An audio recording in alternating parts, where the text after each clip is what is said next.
Hello বন্ধুরা, good morning. এটি ফ্যামিলিতে সবাইকে অনেক অনেক স্বাগত, অনেক ভালোবাসা। তো কেমন আছো সবাই? আশা করি সবাই ভালো আছো, সুস্থ আছো। কামনা করি সবাই ভালো থাকো, সুস্থ থাকো। তো এখন বাজে সকাল 6টা, আর এখন থেকে তোমাদেরকে সাথে নিয়ে ব্লগটা শুরু করছি। আশা করি ব্লগটা তোমাদের ভালো লাগবে। তো আজকে সকাল সকাল বেরিয়ে পড়েছি আবার পুচুকে ঝাড়াতে। তো আগের দিন বিকালবেলা ঝাড়িয়ে এসেছিলাম, তো আবার পরের দিন সকালবেলা যেতে বলেছিল, তো তার জন্য যাচ্ছি। তো রাস্তায় যেতে যেতে একটা রাধা গোবিন্দর মন্দির পড়লো। তো মন্দিরটা না খুব সুন্দর, তো ভাবলাম তোমাদের সাথেও শেয়ার করি। তো দেখো, এখানে সকাল সকাল 6টা বাজে, এরই মধ্যে ঠাকুরমশাই পূজা করতে চলে এসেছেন মন্দিরে। তো এখানে না কি সুন্দর একটা গান হচ্ছে, তো সেই গানটা তোমাদেরকে শোনাতে পারলাম না। তো মন্দিরটা তোমাদেরকে দেখালাম, আর ঠাকুরটা একটু জুম করে তোমাদেরকে দেখালাম, কারণ রাস্তার উপর রয়েছি আমরা, আর মন্দিরটা একটা বাড়ির ভিতরে রয়েছে। তো তার জন্য একটু জুম করে তোমাদেরকে দেখিয়ে দিলাম, স্পষ্টভাবে দেখাও যাচ্ছে না। আর মন্দিরের সামনেটা দেখো কত ফুল গাছ আছে, তো সেই ফুলগুলোও তোমাদেরকে একটু দেখালাম। দেখো ফুলগুলো কত সুন্দর, গোলাপ ফুল, গাঁদা ফুল, আরও কত রকমের ফুল। তো তারপর আমরা পুজোকে ঝাড়িয়ে চলে এসেছি। আজকে তোমাদেরকে আর দেখালাম না ওটা, কারণ ওখানে ভিডিও করতে বারণ করছিল তাই। তো সকালবেলা আমরা ডিম টোস্ট টিফিনের জন্য বানিয়ে ফেলেছি। তো এটা দেখো খাওয়া হবে। এটা পুচুর পাপার জন্য বানানো হয়েছে, পুচুর পাপা এটা খেয়ে বেরিয়ে যাবে। তো তারপর আমরা খাওয়া দাওয়া করব। তো আমাদের জন্য আছে মুড়ি আর ঝুড়ি আর আদা দিয়ে লিকার চা। তো এটাই খাওয়া দাওয়া হবে আজকে আমাদের টিফিনে।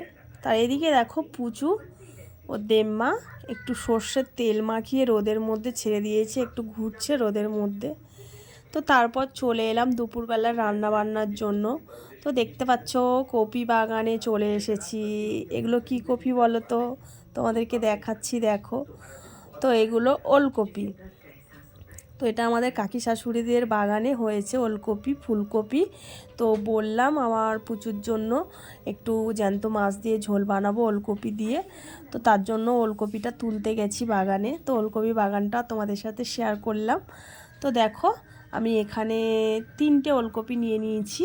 তো এটা দিয়েই আমার মাছের ঝোল হয়ে যাবে। আর ওলকপির যে পাতাগুলো আছে না, এগুলো আমাদের হাম্বাকে দিয়ে দিলাম। দেখো আমাদের হাম্বা কত খুশি পাতাগুলো দেখে, ও না শুয়েছিল, পাতাগুলো আনছি দেখে উঠে পড়লো। তো তারপর দেখো এটাই পোনা মাছ, জ্যান্ত রুই মাছ বাজার থেকে এনেছে। তো এটাই আজকে রান্না হবে, ওলকপি আলু দিয়ে জ্যান্ত মাছের তরকারি। আমরাও খাবো, পুচুকে দেবো। পুচু তো কিছু খেতে চাইছে না, তো দেখি খায় কিনা আজকে। তো দেখো রান্নাবান্না শেষ, আমরা খাবার নিয়ে চলে এসেছি ছাদে, কারণ ছাদে রোদ আছে। আর জানোই তো শীতকালে রোদে বসে ভাত খেতে খুবই ভালো লাগে।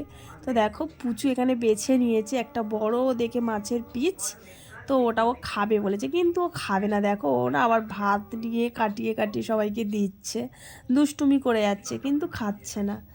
তো তারপর চলে এলাম সন্ধ্যাবেলা। তো পুচুর না আবার সন্ধ্যাবেলার দিকে একটু ঝাড়াতে নিয়ে গেছিলাম, ওখান থেকে সোজা চলে এলাম, কারণ সরস্বতী পুজো। তো তার জন্য পুজোর জন্য একটা শাড়ি কিনলাম। এদিকে দেখো পুচু কত খুশি। তো তারপর বাড়িতে চলে আসলাম, হঠাৎ ফোন এলো, আমার একটা পার্সেল ছিল, সেই পার্সেলটা এলো। তো কি পার্সেল সেটা তোমাদেরকে শেয়ার করব, তোমাদেরকে দেখাবো এটা কি এলো আমার জন্য। তো দেখো আমার পার্সেলটা আমি খুলেছি। তো দেখতেই পাচ্ছ এটা একটা সেলফি স্টিক। তো আমার আগে একটা সেলফি স্টিক ছিল, তো সেটা খারাপ হয়ে গেছে। তো তার জন্য একটা নতুন অর্ডার দিলাম। তো এটা নিল আমার 300 টাকা। তো সেলফি স্টিকটা কেমন হয়েছে আমাকে কমেন্ট করে জানিও, তোমাদেরকে দেখালাম। তো আজকে সারাদিন কি করলাম সবটাই তোমাদের সাথে শেয়ার করলাম।